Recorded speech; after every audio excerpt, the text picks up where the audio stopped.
Mr. Elmer's Music Lab. All right, welcome to Mr. Elmer's Music Lab, the podcast, episode number 10, brought to you by my sponsor. Wait, I don't have any sponsors, so tonight it'll be my dog, Bishop, who's laying down on the floor over here. So let's dive right into this. Can great rhythm guitar actually be taught? So my thoughts are going to be all over the place. I need to hear from you, of course, after you do your dishes, your laundry, after you mow your lawn, whatever it is you're doing. Listen, this podcast has only been successful because the amount of comments and interactions. So definitely loop back, drop a comment. I want to hear your thoughts. This is going to go deep. So let's dive right in. Now, I did a poll about 5 days ago, and that's the only way I can really get information from people out there on the World Wide Web is just by doing these polls. And yeah, they're pretty ambiguous, but listen to this. So this was over like 225-ish so votes. The question was what I just asked. Can great rhythm guitar actually be taught? So kind of split the first two categories. 41% said it can be fully taught. We're going to go into what that actually means. 42% said you can teach it, but feel being the key word here, takes time. 11% said you can teach concepts, but not feel. 6% said I'm not sure. So that's not a disagreement. That's two different definitions of rhythm, right? One group is talking about mechanics. The other's talking about experience. Now, I'm just making an assumption here because I'm not sitting in the room with those 228 people or so. And if you really think about it, rhythm might be the most important skill in all of music. Now, I'm just throwing that out there to stay neutral, but when I think about it, it is the most important skill in all of music. Rhythm is king. I say that all the time. If you're new here and you watch any of my instructional videos, I will preach that till the end of earth. All right, so let's go into, first, I think the very first thing we got to do is break this down on a humanistic level. First, we need to reframe rhythm. The reframe is this. Rhythm is life, right? Think about this. Rhythm didn't start with guitar or whatever your instrument is. Your heartbeat is rhythm. Your breathing is rhythm. Walking is rhythm. Talking is rhythm. Conversation is rhythm. When you're in a really good conversation with someone, there's great listening, there's great dialogue, there's pausing, there's pacing. Before you ever even touched a guitar, you were already living inside it of rhythm. Think about kids and how pure they are and how they can just soak everything in. Now, I don't know the studies, but about how kids soak everything in the first few years of their life, and that's, you guys can correct me if I'm wrong, but I think that's, you can drop in the comments, like, what is the time frame for like learning a language, something like that. So rhythm is not something you learn first, it's something that you can lose awareness of, all right? And this is what happens to a lot of people.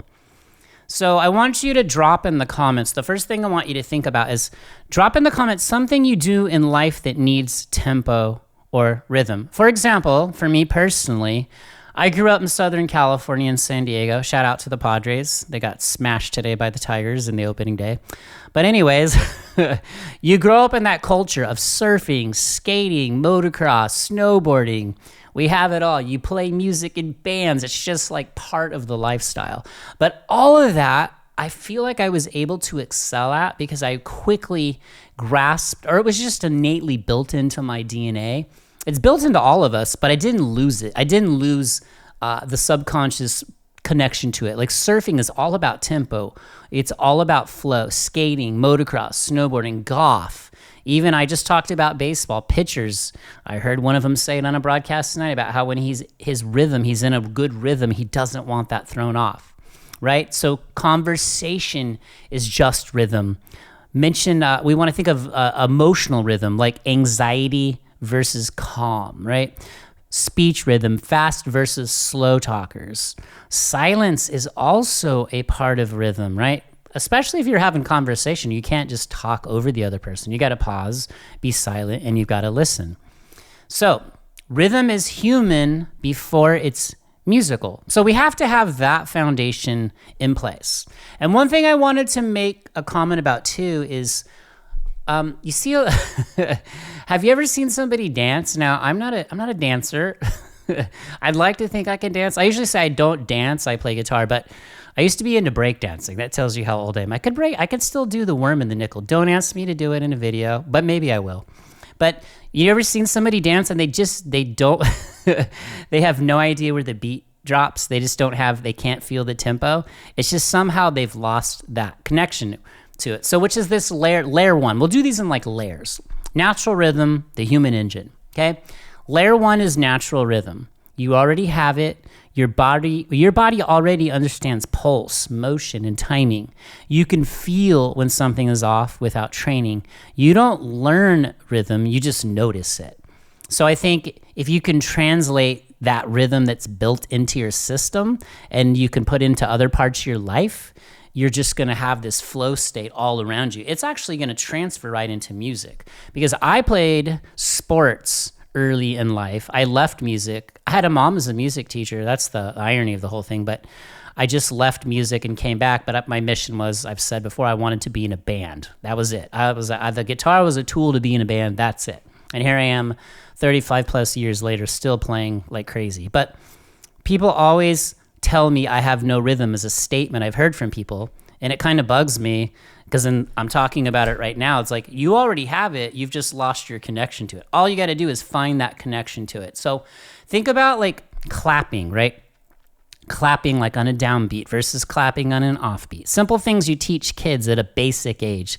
Like when kids start playing guitar, before they even touch a guitar, you'll put them in like a music fundamentals room where they explore music. They're kind of free and loose, and they're finding their internal metronome, which we're going to get to in a minute, which is super important. You can feel when something is off, right?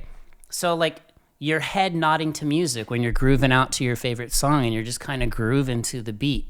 Like when kids dance instinctively, people walking in sync unconsciously, just syncing to some kind of external pulse. Even if you're not aware of it, you haven't lost your human connection to that rhythm that's around us in the world everywhere.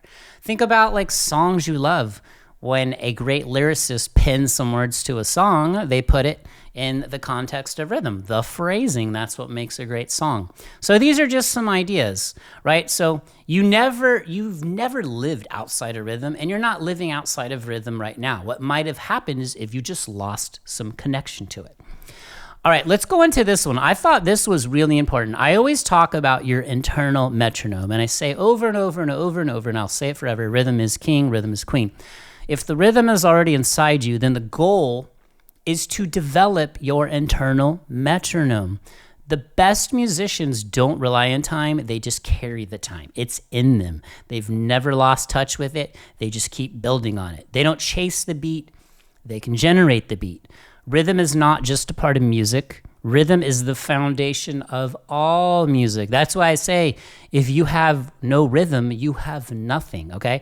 And that is not a slight or a dig at anyone, or it's not a flex saying I have great rhythm. I'd like to think I have pretty good rhythm. I've worked at it. I've never lost touch with it, but rhythm is harmonic. Rhythm is melodic. Rhythm is everything. And I want to say that one more time. Rhythm is everything. So definitely share your thoughts about that. Let us know too, like how you are developing your internal metronome. All right. So if rhythm is strong, if your rhythm is strong, your chords sound better, your solos sound better, everything improves, everything sounds better. And I'll say this twice. I've already said it. Rhythm is king, now and forever. One more time, soak this in, share your thoughts on this. Rhythm is king, now and forever. So practice without your instrument one time. Just clap, count, tap. See if you can feel, build that internal rhythm.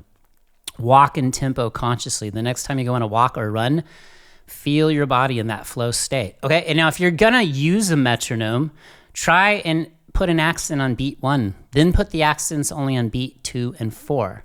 Then, remove the metronome and see how well you hold time internally, right? So I think what happened for me is when I ended up in a band, I was launched right into human interaction from the get-go. And I ended up in a band very quick, pretty much because I was a maniac practicing for 8 hours a day. And that's all I did. I think my family said I disappeared for the first couple of years of that part of my life, which is probably true of the guitar, of learning guitar. But sing rhythms before playing them. Like, that's a great way to actually find a melody on your guitar. Try and sing something melodically and then translate it over to your instrument. So drop in the comments too, like on a scale of 1 to 10, how would you rate your internal metronome? All right. We're going to get into the mechanics of all this in just a minute, because right now we're just kind of talking about the mindset, how to have a growth mindset around it. But you've got to always move your body when you're playing too. You've got to groove a little bit. You can't sit there like a mechanical stiff robot. You have to really build this. And the reason I preach this so passionately is nothing is more important than building that internal metronome. It makes playing by yourself so much fun. Pull your acoustic guitar off the wall, off the stand. Hopefully they're not in cases. Don't put your instruments in cases. At least have 2 within arm's reach or 1. But grab it and you have that internal metronome. You're going to build that flow state and the mechanical parts are going to fall into place. So remember this, like the notes you play are optional, whatever. Less is more. The time is not. Rhythm is not optional. Think about it like this. Let's use a real world example. Let's say you're playing on a coffee shop. You're playing a solo gig or a duet. What is the only way, unless somebody's sitting there analyzing you and they're a musician, that somebody's going to really know that you messed up? If you just stop playing, if you just stop when time goes dead, right?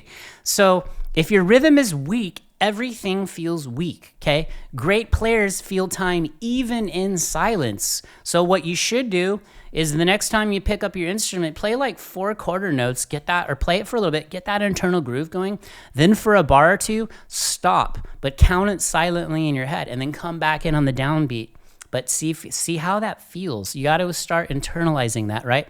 And then what happens too is you turn your mistakes into music. So how I just said notes are optional, time is not. What I mean is this, let's say you hit a bum note and you're like, oh God, that's sticking out like a sore thumb. Now, depending on the context of what you're playing, and if you're playing in a full band ensemble with a lot of instruments, your mistake might not stick out so much. But if you're playing by yourself, what do? Well, you don't stop playing. You turn them into something musical by doing something rhythmic. I say it all the time. A guitar, every instrument is a drum set. It's a percussive instrument. You let up, you keep the groove going because your internal groove is great. If you're playing with a drummer, even better.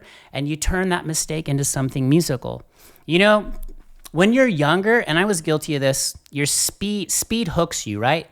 There's something flashy and alluring about speed, and it makes it really easy to neglect the core principles of great groove and great timing. And I'm speaking from personal experience. I ended up as the lead guitar player in my band. However, as I got seasoned as a player, I went back to my personal teacher, said, all I want to work on is rhythm. I don't even remember what it was. It was probably some artist I was listening to. I was starting to really understand the mechanics of great rhythm playing. Now, of course, there's no music without rhythm.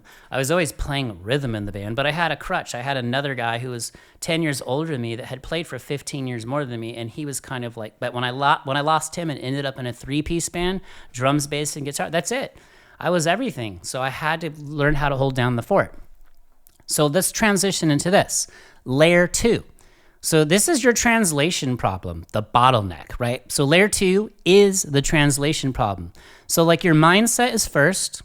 Now comes the translation problem. Your brain hears it, your body feels it, but your hands can't execute it yet. And I've seen over and over from a bunch of you on the channel, this is happening to you, okay? And this is where most players get stuck. I think this is, definitely where most players get stuck. Most players don't lack rhythm. You're not lacking it. You're just lacking the translation. How do I translate that? And there's a lot of things I can't even put into words. So that kind of ties into this whole topic of whether or not rhythm can be taught. But we have to dive really deep on rhythm. We could probably do a 1-year podcast nonstop. I won't do that to you, just on rhythm, okay? So it's not a talent problem. It's just a coordination problem, right? So you think about it, chord changes break the groove. So I hear from a lot of you, one of the things you struggle with the most is when you have to change chords, you kind of lose the groove. It's not as smooth, right? The right hand versus left hand conflict. Your two hands have to be best friends, and they have to go into a flow state, usually because you've developed your internal metronome to a crazy high level that you're able to keep the right and left hand working together as a team. Now, I'll do this all the time too. I want you to just picture this in your head. Let's just say you're moving through a 3-chord progression and you're having time keeping the rhythm flow, like your groove. You're losing the groove. You're not feeling it. Take your rhythm hand out and just see if you can flow. Look at your fretting hand and just flow through the changes and get that feeling good. Then add in the other hand. See how we have to start slow and keep adding things back together. All right, I want to bring up one more poll I did 2 or 3 days ago. This one got like 225 votes too. This was like, what's the hardest part of rhythm guitar for you? So this was more about where we are now, like the translation problem. 33% said tight timing. TT, is that anything? Tight timing? You should name your band Tight Timing, but have you should start a band, name it Tight Timing, and everyone play out of time. All right, 22% clean chords. So what we're talking here, you're trying to move through the progression as just not flowing. Now this got 30% of it, muting and dynamics, and then 15% groove or feel, which we'll go more into. But let me just touch on muting and dynamics really fast. I think muting and dynamics, of course, but muting in particularly is probably one of the most important skills. All of these are a part of rhythm. So, when I say rhythm is king, like I don't even want to tell you that anymore. I just need you. That's just implied every time I speak or I do a video that's instructional with a guitar in my hands. Rhythm is king. All these things are part of rhythm. Your muting is what helps you flow through chords because you're keeping strings from ringing out. Those strings that are going to destroy your connection to rhythmic flow. Right? So work on your muting, and that loops right back to the right versus left hand conflict. Muting is probably like high level advanced muting is one of the hardest things to get on guitar. The only way to get that is I can show you the concepts, and this is still tied to rhythm, so just bear with me here. Think about this. Muting is just something you get with thousands of hours on your instrument, just rep after rep after rep, and then it just starts happening. And then when it does, your brain is you're gonna get such an endorphin rush because you're just gonna be flowing. It's gonna sound beautiful. It's just gonna sound clean, which is why I preach triads all the time. Well, more on that later, more on that forever. So isolate your right hand. Like I just said, mute the strings. I always say, take your fret hand, just hold the strings and just use the guitar as a drum set, a percussion instrument. Okay? If you want to do a little musical piece, loop a small section, record it on your phone. All right? Play a little melody over it. Take 2 or 3 notes and do something rhythmic with them. Don't try and play a lead with it. Rhythm, rhythm, rhythm, and rhythm. So like you're molding the clay. You are molding the rhythmic clay. And guess what? You are the clay. You are the one driving the instrument. You are the one putting the sounds into everyone's ear. All right, so just loop small sections repeatedly. This is like going deeper on rhythm, all right? So let's move into layer 3. This is actually musical rhythm, the language, okay? Layer 3 is musical rhythm. This is what we teach. This is like the teaching part. The mechanics, the subdivisions, patterns, grooves, accents. This is where rhythm becomes structured and named. Like when little kids walk into an elementary classroom, when I used to teach elementary school music, hey, boys and girls, this is a whole note in a measure of 4/4. It gets 4 beats. It's the longest note duration in modern music, depending on the time. So things like that. This is an 1/8 note. It's all the math, right? But you know all of this, and let's say you know all this, and you still you can't groove, you can't flow, all right?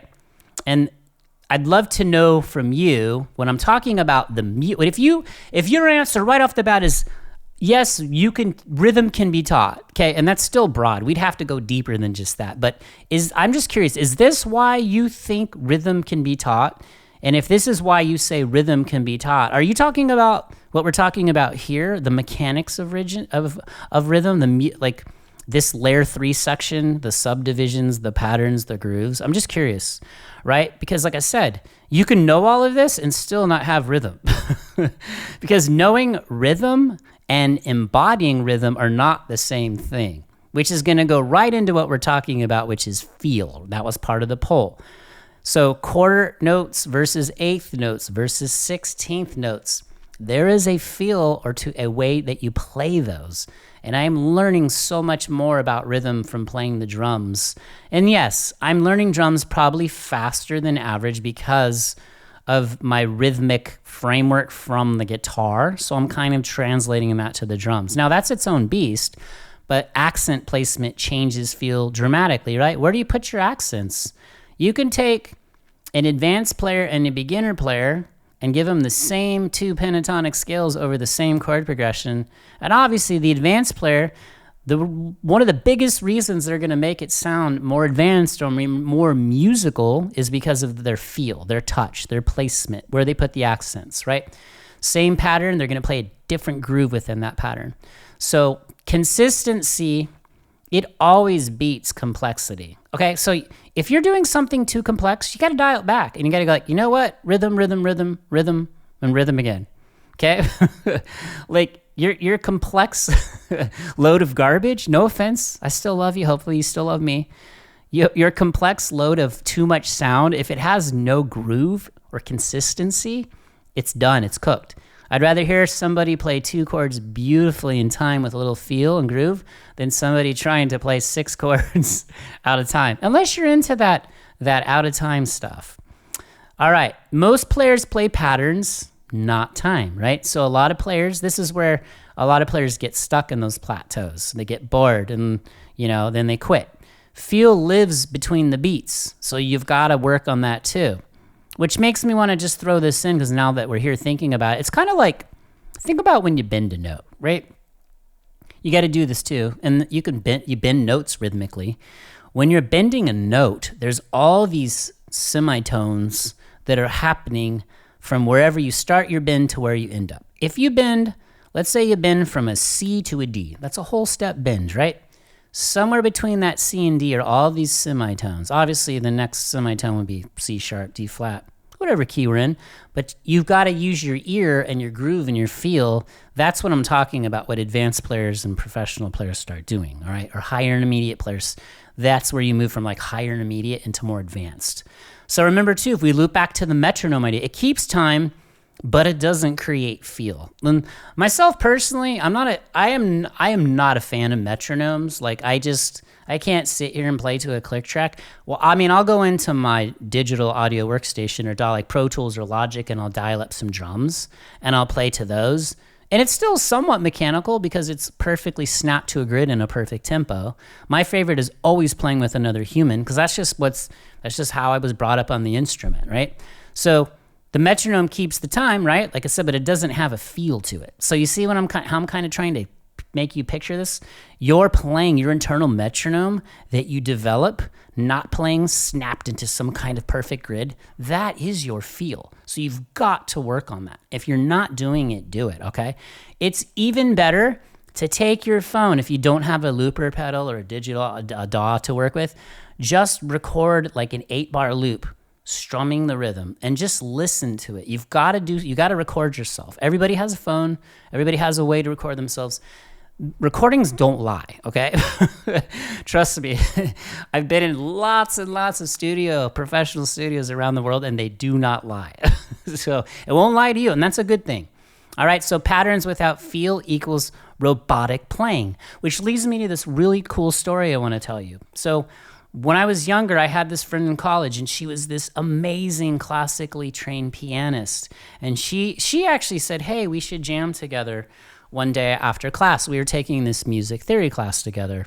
Or, I mean, it could have been like jazz studies. But the point was, we went to play, and she was classically trained, and she played so mechanical.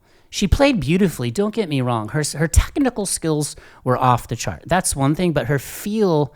It felt like if that were AI back then, if it existed, that was like playing with an AI pianist. And she also couldn't really wrap, it kind of made me sad. She couldn't wrap her head around like improv. She wanted to play like kind of set pieces and was very like rigid. So you always want to work on your feel. And I think she felt a little bad or insecure after that, which was not my intention. But we had a nice chat about it. And so we had a conversation later down the line where she said, oh, I totally understand what you mean about feel. And she explained how it was her upbringing with her parents and like such structured lessons, which a lot of it is from the classical world. I mean, my son took 6 years of violin and he's amazing, but I see how that's just a different vibe. I couldn't do it. I would take the violin and I would smash it into. No, I don't do that. I wouldn't do that. No, we don't do that. All right, let's go to like the alignment, the big idea part. We're gonna kind of wrap this up soon. So remember, layer 1 is who you are. Think about yourself. You're living in rhythm every day. Everything you do is rhythm. Start being more aware of that. Reconnect to that. You haven't lost it, or maybe you've lost touch with it, but you'll never lose it. It's always there. Layer 2, that's like your struggle, right? You're struggling to take all these ideas and put them onto your instrument. And you guys, I tell you the truth. I'll never sugarcoat. Guitar is hard. This is a long journey. You're never going to reach and I don't want to say never because I think you're all going to do it. You will never reach a high level if you don't. It goes back to the very first podcast, 5 Brutal Truths of Learning Guitar. You have to embrace that pain. And all of these are all pain points for all of us. Don't stay stuck in the same thing. You got to push yourself. And I'm going to push you to keep getting better and better too, like I push myself. Layer 3 is like what you learn, right? So it's how you connect the like language of all of it. Great players align all 3 of these layers. Let me say it one more time. Great players align all 3 of these layers. Teaching gives you structure, but feel comes from alignment, right? So you can get taught all this. You're going to get the structure of it, the framework of it, the idea of it. You can explain it. But the feel, the actual high-level rhythmic player or musician or person who flows through life with rhythmic flow aligns all 3 of these up perfectly. And they keep getting tighter and tighter, right? So body equals feel. Your hands equal the execution. Your brain is the understanding, right? Groove equals alignment. It's not information. You're not thinking when you're grooving. It's like, I'm in the zone, man. I think the translation for that is when someone is like grooving with feel and touch, feel, your vibe, your sound. That's what they mean when they say his sound is in his fingers. Like when you take any of your heroes' instruments, you could take their exact rig, their exact signal chain, and you're not going to sound like them because you don't have their touch. You don't have their feel, right? You got to develop your own, and that's what makes music so amazing. So feel is what happens when your body, your ears, and time finally agree. Think about that. Feel is what happens when your body, your ears, and time finally agree. And it just happens in a flow state. That's what groove, that's what rhythm really is. So groove isn't just timing, it's connection. It's how you sit inside time with other people. That's why I keep telling you, and I know it's not easy, go play with other people. They will force you to feel. They're going to force you into a rhythmic flow, a rhythmic groove. I've already seen comments. It's making me so happy for you. I've seen quite a few of you say, oh my gosh, I went to my first jam session. I was playing with so-and-so, and you're right. This is so amazing, and I still have a lot. I love that. So it's how you make other musicians feel stable and supported. It's how you sit inside time with other people. It's how you sit in rhythmic flow. So like, in a band example, you're locking in with the drummer in the rhythm section. I can't tell you how amazing a feeling it is when you're in a band and you're in the pocket with a rhythmic flow. Forget guitar leads. I don't need those. They're cool. But a rhythmic groove, that is everything. So listening is always going to beat playing too much, overplaying, always. Space between notes matters just as much, if not more, than the notes you're creating. This is all tying into rhythm. So your feel in that format equals a shared experience. And that's what is great and amazing about teaching people like groove or learning how to groove together. You're kind of teaching other in that musician on musician format.